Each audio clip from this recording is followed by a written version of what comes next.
lakas ng hangin at ulan, nag-zero visibility sa ilang kalsada sa Isabela. Sa Santiago City pa lang, maraming bahay na at establishmento ang nawasak.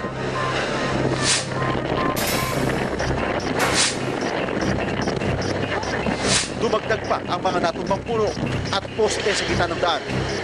At mga sasakyan, tulad ng mga busang hindi na ngayon makaraan dito sa kalsada, nagtulong-tulong na ang Philippine Coast Guard para sibakin yung bahaging yan ng sangan ng puno at para mataanan ng mga sasakyan patuloy kahit dito sa lugar dito.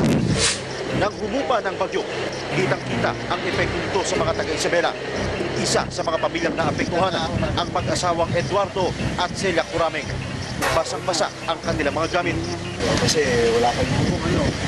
Kailan mo ito nilipad?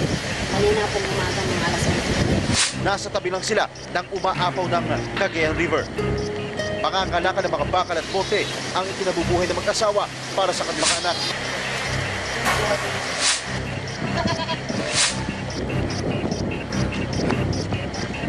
Pansamantala muna silang nakisilong sa isang kapitbahay sa taas ng ilog. Dito lang daw sila magpapalipas ng bagyo habang pinagsasalu-saluhan ng relief goods na bigay ng Action Center sa mga pamilyang nabiktima ni Pedring.